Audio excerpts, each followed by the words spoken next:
কাহিনীর পিছনে কাহিনী, খবরের পেছনে খবর থাকে।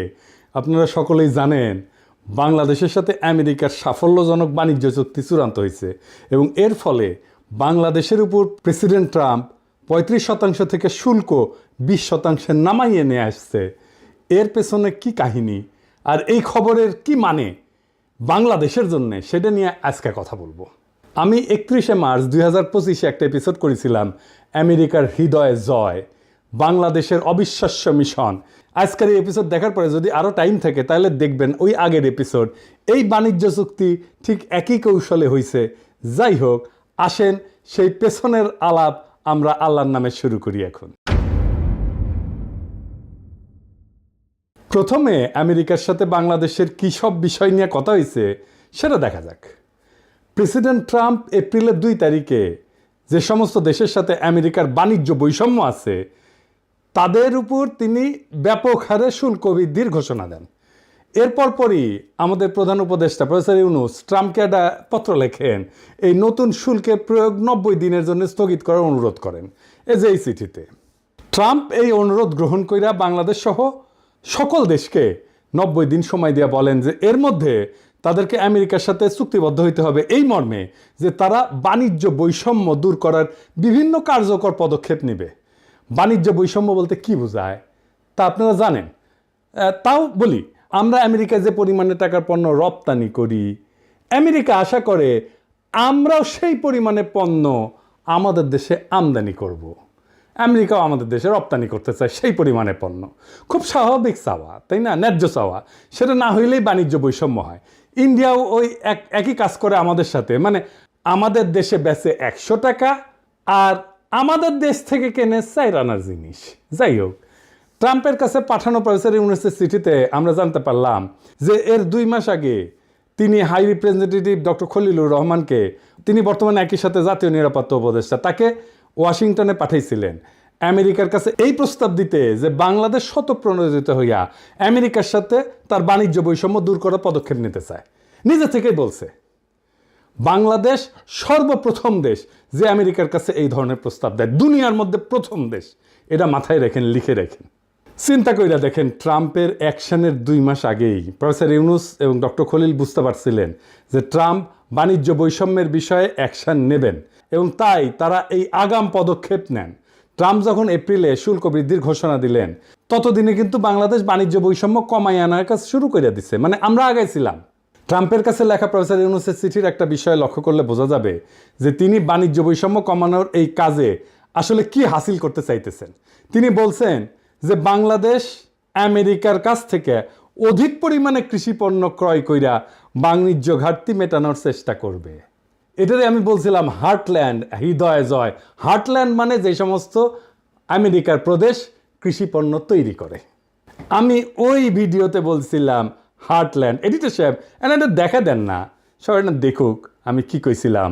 আমাদের একটা জিনিস এখানে বুঝতে হবে, আমেরিকায় হার্টল্যান্ড বলে একটা জায়গা আছে, মানে আমেরিকার হৃদয়। সো আমেরিকার এই হৃদয়কে আমরা কেন বিজয় করতে চাই? আমেরিকার হার্টল্যান্ড বলতে সাধারণত মধ্য পশ্চিমাঞ্চলের কৃষিভিত্তিক রাজ্যগুলোকে বোঝায়, যা আমেরিকার অর্থনৈতিক, সাংস্কৃতিক এবং রাজনৈতিক পরিচয়ের মূল ভিত্তি হিসেবে বিবেচিত হয়। এই রাজ্যগুলোকে বলা হয় হার্টল্যান্ড। তাদের ভৌগোলিক অবস্থান, কৃষির উপরে নির্ভরশীলতা এবং ঐতিহ্যবাহী আমেরিকার মূল্যবোধের জন্য তাদেরকে হার্টল্যান্ড বলা হয়। এদের রাজনৈতিক গুরুত্ব অপরিসীম, বিশেষ করে নির্বাচনী প্রক্রিয়া এবং নীতি নির্ধারণে। তাই আমরা এই হার্টল্যান্ডকে টার্গেট করব।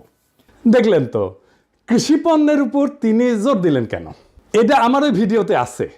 তারপরেও আমরা আরেকটু বুঝে দেখি। এটা আমরা বুঝতে পারলাম আমেরিকা বাংলাদেশের উপরে 20% শুল্ক ধার্য করার পর প্রকাশিত রয়টার্সের একটা খবর থেকে। রয়টার্সের এই খবরে বলা হয় যে শুল্ক আলোচনায় বাংলাদেশের প্রধান আলোচক বা lead negotiator doctor Khalilur Rahman বলছেন যে protecting our apparel industry was a top priority, but we also focused our purchase commitments on US agricultural products. This supports our food security goals and fosters goodwill with US farming states. ইংরেজি যেহেতু কইছে ঠিকই কইছে, তাই না? বাংলায় এটার মানে হইতেছে যে উনি বলছেন যে আমাদের বস্ত্রশিল্পকে, গার্মেন্ট শিল্পকে রক্ষা করা একটা প্রায়োরিটি কাজ, উচ্চ অগ্রাধিকার। সেটা সত্ত্বেও আমেরিকা থেকে কৃষিপণ্য আমদানি ছিল আমাদের ফোকাস। এতে আমাদের খাদ্য নিরাপত্তা বৃদ্ধি পাবে এবং আমেরিকার কৃষি নির্ভর রাজ্যগুলির সাথে আমাদের ঘনিষ্ঠতা বাড়বে। তিনি যেহেতু ইংরেজিত কইছেন, ঠিকই কইছেন, আর আমি বাংলাত কইছিলাম হার্টল্যান্ড, যে আমি হার্টল্যান্ডকে মানে আমেরিকার কৃষিপণ্য উৎপাদন করে যেই অঞ্চল, যে প্রদেশগুলো, সেগুলোকে বলে হার্টল্যান্ড। এই হার্টল্যান্ডের পণ্য আমরা কিনবো, তাই আমরা আমেরিকার হৃদয়ে জয় করব। তাই এই কথাটার অর্থ কি? যে আমেরিকা থেকে বেশি কৃষিপণ্য ক্রয় করে এক কথা, কিন্তু তিনি কেন খাদ্য নিরাপত্তার বিষয়টা টেনে আনলেন? আমরা জানি আমাদের দেশে 40-এর মন্বন্তর 74-এর দুর্ভিক্ষে লক্ষ লক্ষ লোক মারা যায়। এটা আমাদের জাতির কালেকটিভ মেমোরিতে আছে।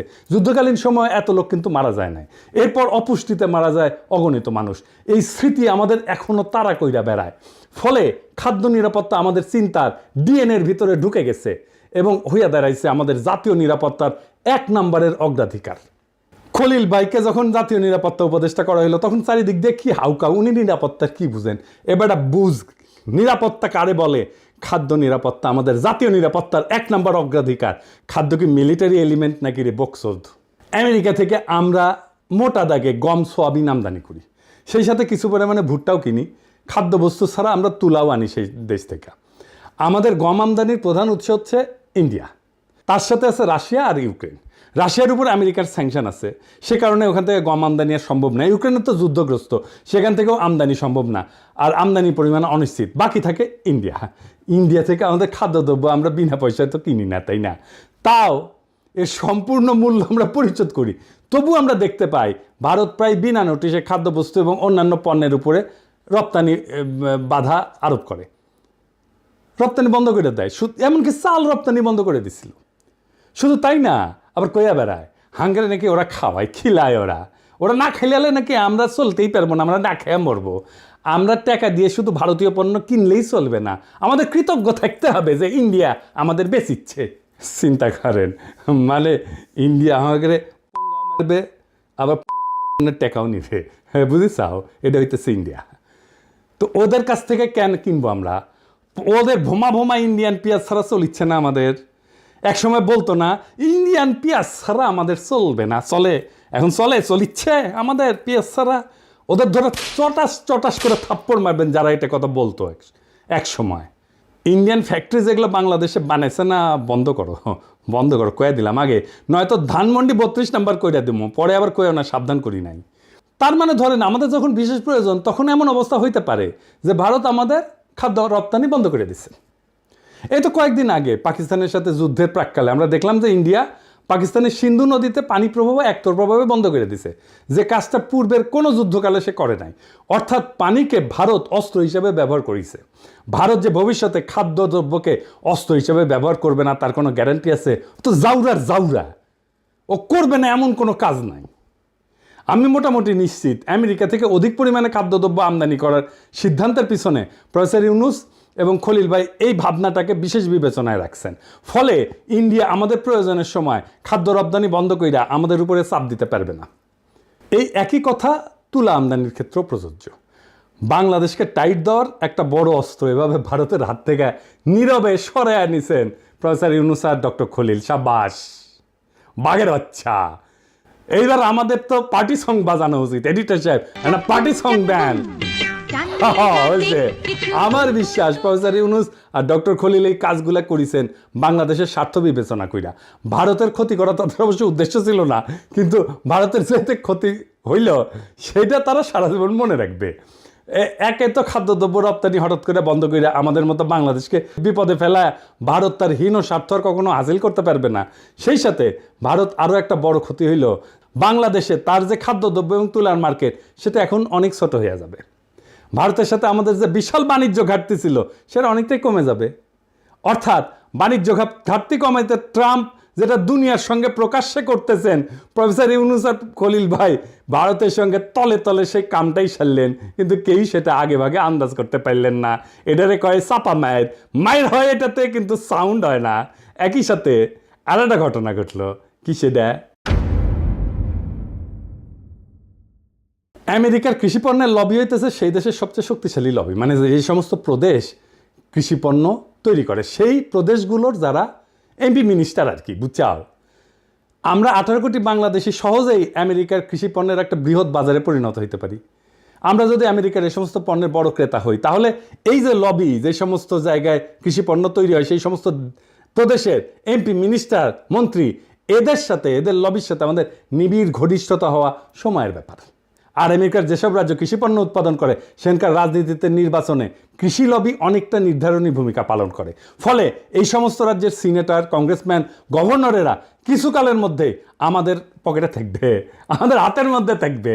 আমি আশা করি আগামীতে যারা নির্বাচিত হবেন, তারা এই বিষয়টা বিশেষভাবে যত্নের সাথে খেয়াল করবেন, এটাকে নারিশ করবেন, এটাকে পুষ্ট করবেন, এই সম্পর্কটাকে ধরে রাখবেন, আরও সমৃদ্ধ করবেন। আমেরিকায় ভারতের যে প্রভাব, সেটা সে নিজের প্রয়োজনে বাংলাদেশের বিরুদ্ধে ব্যবহার করতে পারে। আমাদের সাথে ঘনিষ্ঠ সম্পর্ক থাকলে আমেরিকার কৃষি লবি আমেরিকায় বাংলাদেশের বিরুদ্ধে ভারতের যে কোনো চক্রান্তকে নস্যাৎ করে দিতে পারবে, সেই শক্তি তাদের আছে। অর্থাৎ আমেরিকান কৃষি লবি আমাদের সঙ্গে থাকলে আমেরিকাকে ভারত আর বাংলাদেশের বিরুদ্ধে কাজে লাগাইতে পারবে না। এইটা লিখে রাখতে পারেন। ইতিমধ্যেই শুল্ক আলোচনার সময় আমেরিকার তুলা, গম এবং সোয়াবিনের লবি বাংলাদেশের সপক্ষে কাজ করছে এবং আমরা তার সুফল পাইছি, আপনারা তো দেখতেই পাইতেছেন। মোট কথা, ভারত বাংলাদেশে তার কৃষি পণ্যের বাজার শুধু হারাবে না, সেই সাথে বাংলাদেশের বিরুদ্ধে আমেরিকাকে ব্যবহার করার সুযোগ তার হাতে আর থাকলো না। এর থেকে নিশ্চয়ই বুঝতে পারতেছেন যে কি ধরনের দূরদর্শিতা নিয়ে নীরব কৌশলের সাথে প্রফেসর ইউনূস আর ডক্টর খলিল আমেরিকার সাথে আমাদের বাণিজ্য আলোচনার বিষয়টা বাংলাদেশের অগ্রাধিকারমূলক জাতীয় স্বার্থে আগাইয়ে নেওয়ার কাজে ব্যবহার করছেন। বাংলাদেশের এই কৌশলে ভারত আর কি বিপদে পড়ল?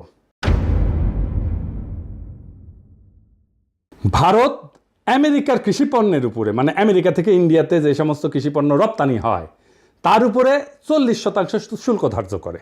ভারতে কৃষিপণ্য উৎপাদনের খরচ আমেরিকার চেয়ে বেশি। চড়াহারে শুল্ক ধার্য না করলে আমদানি করা খাদ্যদ্রব্যের দাম স্থানীয়ভাবে, মানে ভারতে উৎপাদিত পণ্য কৃষিপণ্যের চাইতে কম হবে। অত্যধিক শুল্ক ধার্য কইরা বাইরের পণ্য আসতে না দিয়া ভারত কৃত্রিমভাবে আভ্যন্তরীণ কৃষি উৎপাদন বজায় রাখছে বছরের পর বছর ধরে। আমেরিকা কিন্তু বহুদিন ধরে ভারতকে শুল্ক কমানোর জন্য চাপ দিতেছিল, কিন্তু ভারত শুনে নাই। কারণ এতে ভারতের কৃষকেরা আন্দোলন করে শুরু করে দিবে, কৃষকের পণ্য বিক্রি হবে না। তো আমেরিকার সাথে ভারতের এইবারে শুল্ক আলোচনা ভেঙে যাওয়ার একটা প্রধান কারণ হইল ভারত কোনো অবস্থাতেই আমেরিকার কৃষি পণ্যের উপর শুল্ক কমাবে না, আর আমেরিকাও এই শুল্ক না কমাইলে ট্যারিফ কমাবে না। এখন বাংলাদেশ এই শুল্ক শূন্যে নামায় ফেলছে, শূন্য। তখন ট্রাম্প কসাই মোদিকে হেভি চাপ দিয়ে কইছে কিন্তু যে বাংলাদেশ শুল্ক শূন্যে নামাইতে পারছে, তুই কোন হরিদাস পাল যে তুই পারবি না। শুল্ক এবং অশুল্ক বাধা ব্যাপকভাবে না কমাইলে ভারত আমেরিকার কাছ থেকে কোনো ডিল পাবে না, লিখে রাখতে পারেন। ইতিমধ্যে প্রেসিডেন্ট ট্রাম্পের বাণিজ্য উপদেষ্টা ভারতকে আখ্যায়িত করছে মহারাজা অফ ট্যারিফ বইলা। দেখেছেন এটা?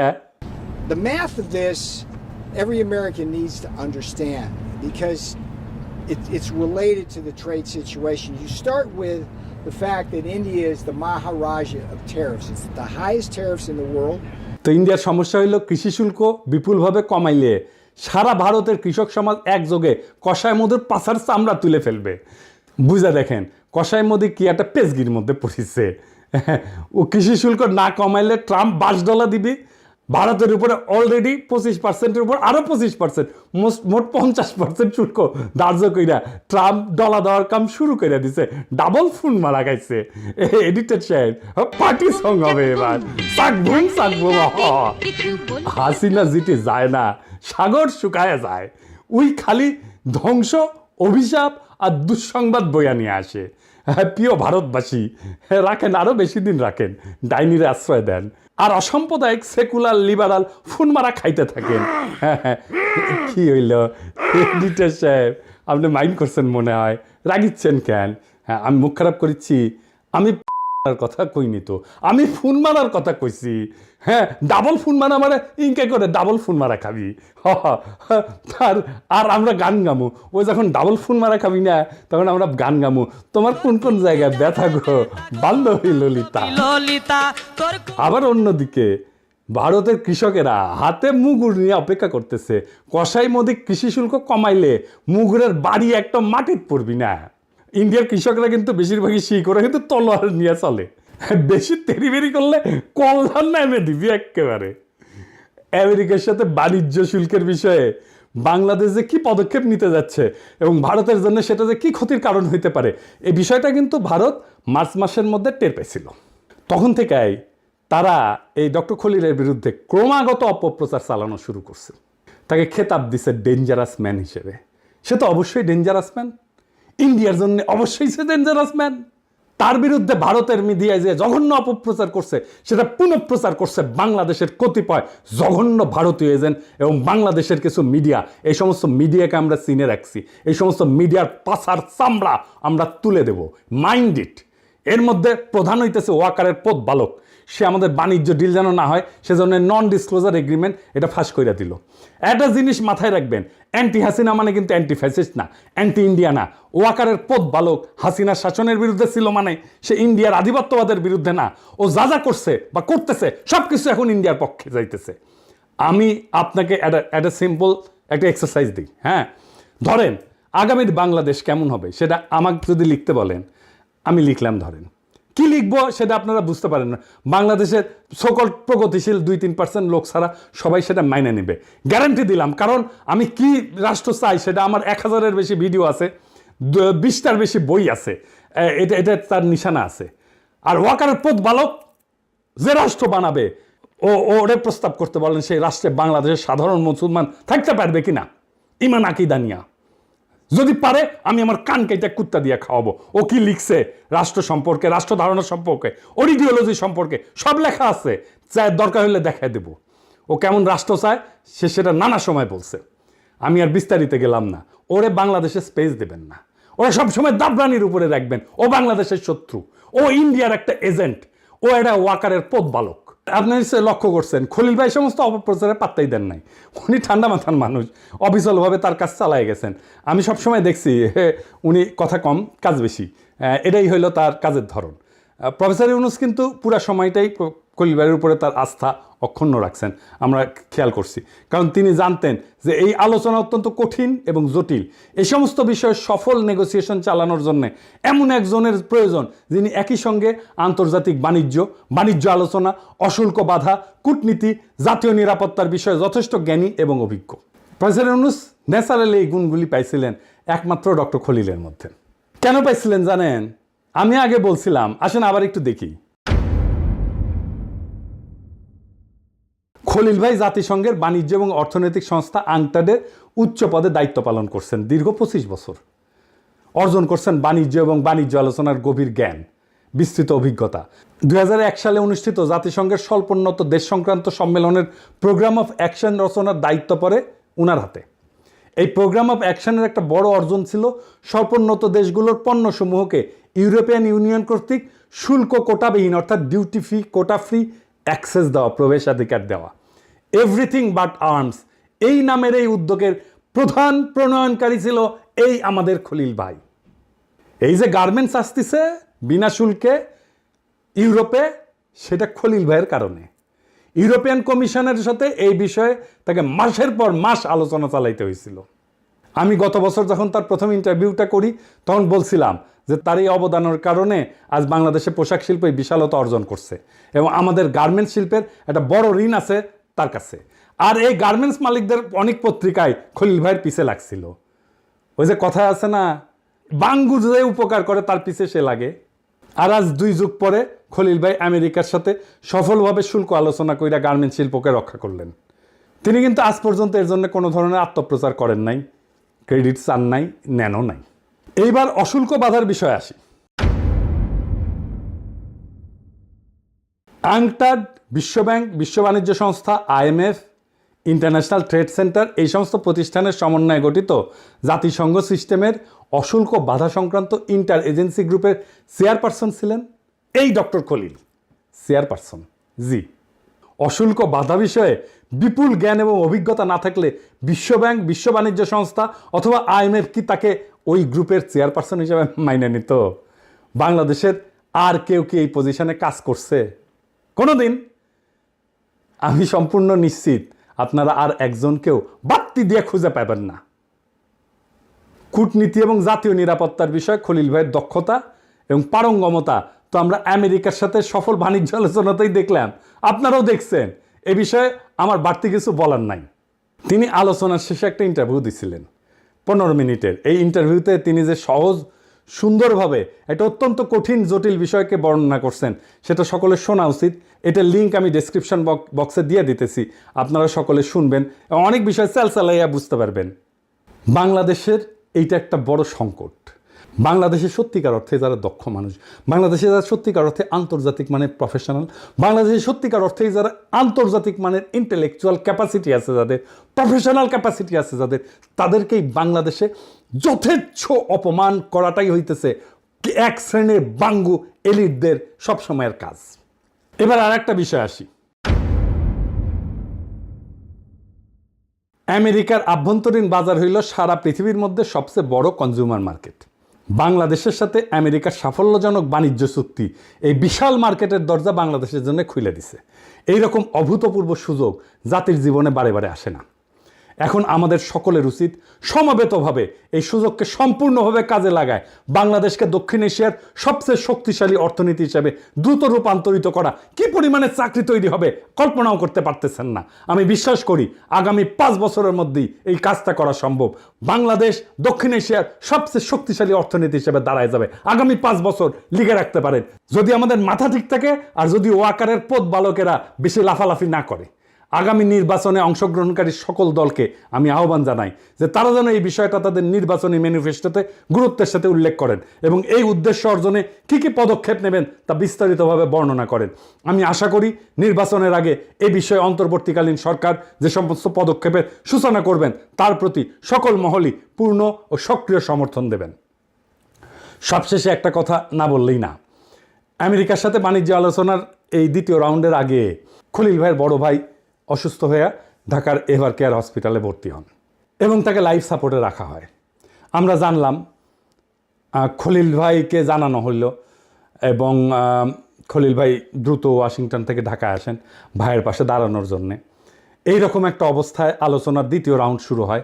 ওয়াশিংটনে দিনের বেলায়, বাংলাদেশ সারা রাত ধইরা খলিল ভাই অনলাইনে ওই মিটিংয়ে পার্টিসিপেট করতেন। একদিকে হাসপাতালে মৃত্যু পথযাত্রী বড় ভাই, অন্যদিকে 3টা-4টা রাত পর্যন্ত জায়গা খলিল ভাই নেগোসিয়েশন পরিচালনা করেন। কি অবস্থা দেখেন। আর এই খলিল ভাইকে নিয়ে কি করছে এই হারামজাদাগুলো সারা বাংলাদেশে। এই ফ্রেমওয়ার্ক এগ্রিমেন্টের 90 ভাগের উপরে ঐক্যমত হয় এই রাউন্ডেই। এই ধরনের গভীর কর্তব্যনিষ্ঠা, খাঁটি দেশপ্রেম আমি খুব একটা দেখি নাই। খলিল ভাইয়ের বড় ভাই পৃথিবীর মায়া ত্যাগ কইরা মহান আল্লাহ তাআলার কাছে ফিরে গেছেন এবং ভাবি, যিনি আমারও ভাই এবং ভাবি, ওনাদের জন্যে মহান আল্লাহ তাআলার কাছে দোয়া করবেন। এই পুরো ঘটনার ভিতর দিয়ে আমরা কি শিক্ষা পাইলাম? এই বাণিজ্য আলোচনা শুধু একটা সফল বাণিজ্য চুক্তির গল্প না, এটা কৌশল, দূরদর্শিতা, নিঃস্বার্থ দেশপ্রেমের এক উজ্জ্বল দৃষ্টান্ত। প্রফেসর ইউনুস এবং ডক্টর খলিল দেখাই দিচ্ছেন যে বড় জয় আসে তখনই যখন তার নীরবে, বুদ্ধিমত্তায় আর জাতীয় স্বার্থকে সামনে রেখে লড়া হয়। ভারতের হাত থেকে বাংলাদেশের উপরে চাপ সৃষ্টি করার 2টা বড় অস্ত্র, খাদ্য এবং তুলা, তারা এক ঝটকায় সরায় নিলেন। একই সাথে আমেরিকার সবচেয়ে শক্তিশালী কৃষি লবিকে আমাদের মিত্রে পরিণত করলেন। আজ যারা এই চুক্তিকে শুধু পোশাক শিল্প রক্ষার সাফল্য মনে করতেছেন, তারা বুঝতে পারতেছেন না এটা আসলে বাংলাদেশের কৌশলগত মুক্তির একটা বিশাল বড় ধাপ। এটাই ইতিহাস গড়ার ধরন। প্রচারের আলোতে না, বরং নেপথ্যের ঘাম এবং ত্যাগে এই ইতিহাসগুলো গড়া হয়। যেমন খলিল ভাই হাসপাতালের লাইফ সাপোর্টে থাকা ভাইকে রেখা রাতভর আলোচনায় বসছেন, কারণ তিনি জানতেন এই সুযোগ হাতছাড়া মানে প্রজন্মের পর প্রজন্মের জন্য হার। বাংলাদেশ আজ এক নতুন দরজা খুলে দিছে। আমেরিকার বিশাল বাজার, বৈশ্বিক কৃষি লবি এবং ভারতীয় আধিপত্যের হাত থেকে কৌশলগত মুক্তি, সব মিলায় এটা আমাদের অর্থনৈতিক, রাজনৈতিক ভবিষ্যতের জন্য এক বিপুল সম্ভাবনার দ্বার। এখন প্রশ্ন একটাই, আমরা কি সবাই মিলে এই সুযোগকে কাজে লাগাতে প্রস্তুত? যদি প্রস্তুত হই তবে আগামী 5 বছরের মধ্যেই বাংলাদেশ শুধু দক্ষিণ এশিয়া না, পুরো এশিয়ার এক শক্তিশালী অর্থনৈতিক শক্তি হিসেবে দাঁড়াবে ইনশাল্লাহ। এটাই সময় ঐক্যের, সাহসের আর দূরদর্শিতার। ইনশাল্লাহ এই পথের শেষ প্রান্তে অপেক্ষা করতেছে একটা স্বাধীন, শক্তিশালী, আত্মমর্যাদাশীল, সম্মানিত বাংলাদেশ। ইনকিলাব জিন্দাবাদ।